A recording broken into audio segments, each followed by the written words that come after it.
तू असताना ते गाणं किंवा एकूणच माझी ती भूमिका लुकतुके लुकतुके पूर्ण वेळ जे मी करत होते या चित्रपटामध्ये ते लोकांना एवढं भावलं की आजही इतक्या वर्षांनंतर त्या सगळ्या मेमरीज खूप ताज्या असतात सगळ्यांच्याच मनात. आहे माझ्या वयोगटातल्या किंवा माझ्यापेक्षा थोडेफार लहान मुलांनी ज्यांनी पाहिला असेल सिनेमा आणि ते म्हणतात अरे लुकतुके ते वगैरे म्हणजे मला बघता क्षणी हसायला लागतात. म्हटलं काय झालं हसताय का? नाही तो चित्रपट आठवला तुम्हाला बघून म्हणून ते हसायला लागतात. म्हणजे सचिनजी तुम्ही फक्त इथे पडद्यावरच नाही हसवत, आम्हाला बघतात लोक तेव्हाही ते लोक हसतात आम्हाला बघून. म्हणजे एक वेगळं मेडिसिन यांनी तयार केलेलं आहे की laughter is the best medicine. असं त्यांनी इतके छान चित्रपट केले, विनोदी चित्रपट केले आणि सिच्युएशनल कॉमेडी. त्यामुळे ते जे सब्जेक्ट होते ना इतके डीप होते. म्हणजे आजही आम्ही त्या स्क्रिप्टच्या शोधात असतो की चांगलं काहीतरी करायला मिळावं, चांगली सिच्युएशनल कॉमेडी मिळावी, उगाच काहीतरी थ्रिलरपणा किंवा बिलो द बेल्टची कॉमेडी नको. ह्या सगळ्या गोष्टी खूप काळजी घेऊन आम्हाला करावं लागतं आणि त्यामुळेच कदाचित मी काही कमी चित्रपटांमध्ये दिसते कारण मला प्रत्येक सब्जेक्ट समजतो नाही समजतो असं होतं. आणि पण सचिनजींचा जेव्हा कॉल येतो तेव्हा मी एका पायावर तयार असते. म्हणजे मी ऍक्च्युली मराठी सिनेमामध्ये काम मध्यंतरी बंद केलं होतं. जेव्हा माझं लग्न झालं, बाळ झालं, तेव्हा मी सिरियल्समध्येच फक्त काम करत होते. पण त्यांनी मला कॉल केला आणि सांगितलं की एक छोटीशी मिनी लव्ह स्टोरी आहे माझ्या चित्रपटात, नवरा माझा नवसाचा. आणि ते गाणं होतं चला जेजुरीला जाऊ आणि अशोक बरोबर तो सीन होता. तर तो म्हणाला तेवढंच आहे करशील का? म्हटलं अहो तुम्ही का मला विचारताय करशील का? तुम्ही मला आवाज दिला म्हटलं मी आहे हाजीर. आणि तसा तो चित्रपट घडला आणि पण तो त्यानंतर रोल सुद्धा अजरामर झाला. आणि तोही सिनेमा आम्ही दाखवलाय ताई. अरे वा. तुम्हाला त्यावेळेस जमलं नव्हतं. Length is not as important as the strength. या भले ते एक सीन असेल, एक गाणं असेल, पण ते लक्षात राहतं बाहेर निघणाऱ्या माणसाची. म्हणजे प्रेक्षक जेव्हा बाहेर पडतो तेव्हा त्याच्या डोक्यात ते गाणं राहतं, ती किशोरी शहाणे लक्षात राहते. हो हो. मला आवर्जून आशुतोष गोवारीकरनी फोन केला हा चित्रपट पाहिल्यानंतर, नवरा माझा नवसाचा पाहिल्यानंतर. मला असं वाटलं तो चित्रपटाबद्दल काहीतरी बोलेल, मला असं वाटलं की तो सब्जेक्ट बद्दल काहीतरी बोलेल, कॉन्टेंट बद्दल काहीतरी बोलेल. दिग्दर्शक फिल्म मेकर असल्यामुळे त्याची पहिली रिॲक्शन होती अहो किशोरी शहाणे काय दिसते हो. असं पहिली लाईन फोनवर. हे आजच मला कळतंय. अशा बऱ्याच गोष्टी करणार आहेत ताई. मला ते खूप आवडलं. म्हणजे त्याच्यात कुठला खोटेपणा नव्हता. हो. त्याला मला फोन त्यांनी केला आणि त्यांनी फक्त चला आता सचिनजींना बरं वाटेल असं बोलूया वगैरे असं काहीही नव्हतं. मला ते खूप खरं वाटलं. धन्यवाद. नाही तुम्ही जोरी आहात आणि तुम्हाला ऍक्च्युली टॅलेंट ओळखता येतं आणि असतात भरपूर कलाकार आहेत, चांगले चांगले कलाकार आहेत, पण तुम्हाला ज्या भूमिकेला जी व्यक्ती सुटेबल वाटते तिलाच तुम्ही कास्ट करता आणि तसं माझं कास्टिंग मला वाटतं नवरा माझा नवसाचं तुम्ही केलं. ऍब्सोल्युटली. तुझ्याशिवाय दुसरं कुठलीही व्यक्ती माझ्या आर्टिस्ट माझ्या डोळ्यासमोर आलीच नाही. कारण एकतर ती एक मिनी लव्ह स्टोरी, मग अशोकची तुझी जोडी, माझा पती करोडपतीपासून सुरू झालेली, ती पण माझ्या डोळ्यासमोर आली. त्याच्यानंतर तो डान्स लावणी, ती पण करणारी पाहिजे ना आर्टिस्ट.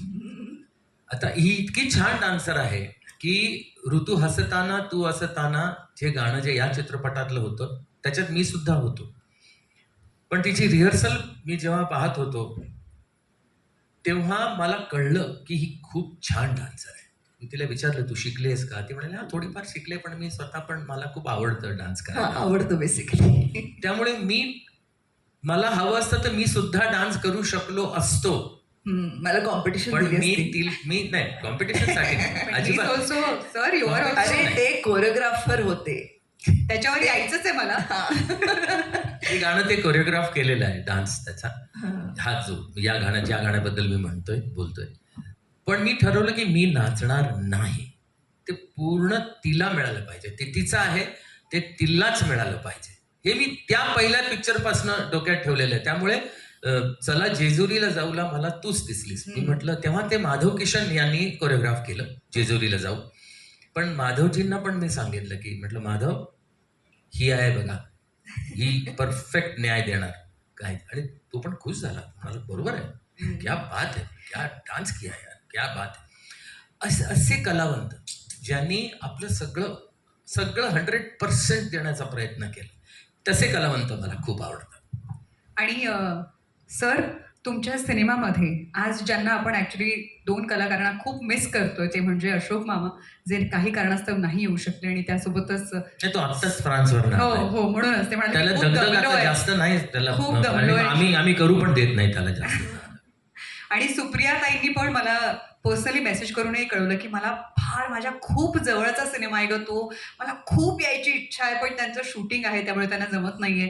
पण सर, मला तुमच्याकडनं ह्या आठवणी डेफिनेटली ऐकायला आवडतील, ज्यात veteran actors like Nilu Phule ji, Jaywant Kulkarni.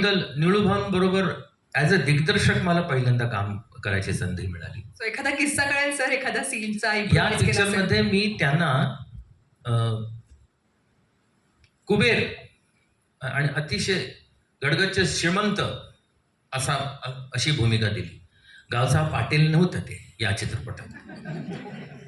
आणि ह्या चित्रपटात त्यांना असाही डायलॉग नव्हता की बाई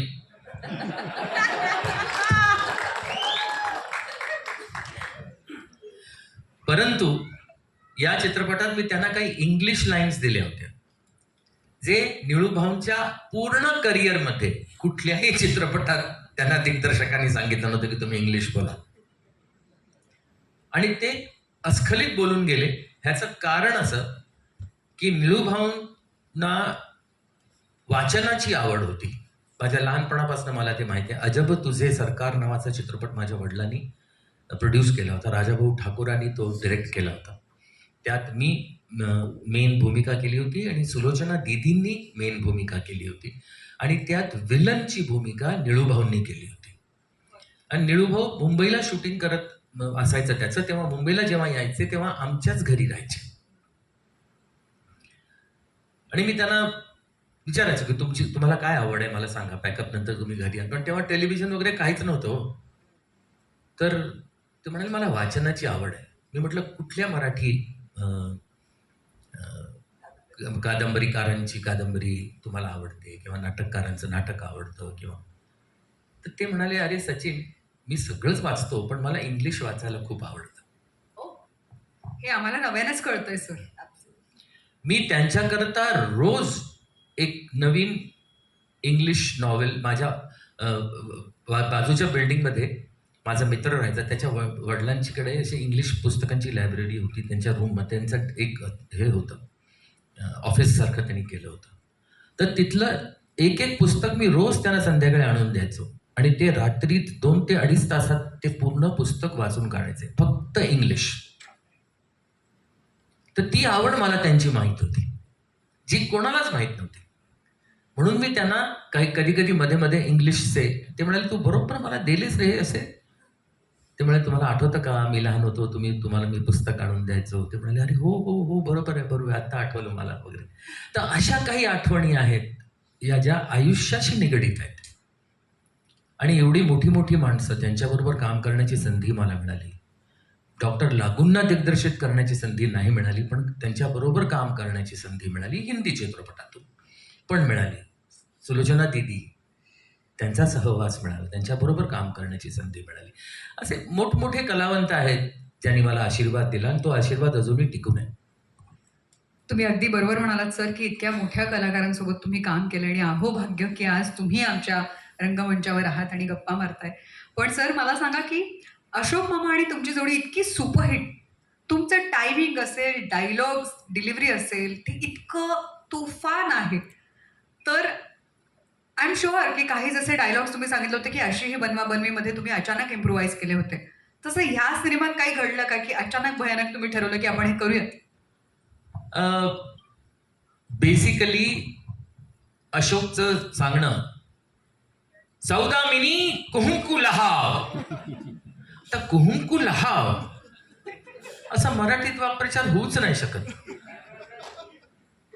कुंकू लाव पर्यंत ठीक आहे, पण कुहुंकू लहाव तर तो कधी कधी बोलताना निळूभाऊंना सुद्धा म्हणायचा, बोलणं काय म्हणताय निळकंठ कृष्णाजी फुले, हे त्यांचं पूर्ण नाव निळूभाऊंचं. हे पण मला पहिल्यांदा त्या सेटवरती कळलं, त्या अशोकमुळे. काय म्हणत आहेत तुम्ही वगैरे वगैरे असं तो मध्ये मध्ये बोलायचो. म्हटलं बरं वाटतं ऐकायला जरा थोडंसं. मी म्हटलं मग असा तू काहीतरी वापरू शकतोस का तिच्याबरोबर एक पालुपद म्हणून आपण तिला इरिटेट पण काही इरिटेशन आहे बघा याच्यामध्ये कुहुंकू लहाव मध्ये एक इरिटेशन आहे आवडत नाही ते ऐकायला. तर म्हटलं तसं तू तिला इरिटेट करू शकशील का काहीतरी करून. तर तो म्हणाला असं मी हे म्हणतो मग सौदामिनी कुहुंकू लहाव वगैरे असं आपण हे वापरूया पूर्ण पिक्चरमध्ये. तर अशा गोष्टी त्या घडत गेल्या. मग कपाळावर हात मारताना ते हॅट आहे ती विसरून जातो. मग ती हॅट अजून होते मग घालतो परत. आणि मग ते स्क्रिप्टमध्ये लिहिलं नव्हतं. काळ्या वाटाण्याचं सूप आहे वाटतं हे स्क्रिप्टमध्ये नव्हतं. पण त्याला आम्ही तो मस्सा दिला होता इथे. तो चुकून त्याच्या मस्सा पडतो त्या स्वीट कॉर्न चिकन सूपमध्ये.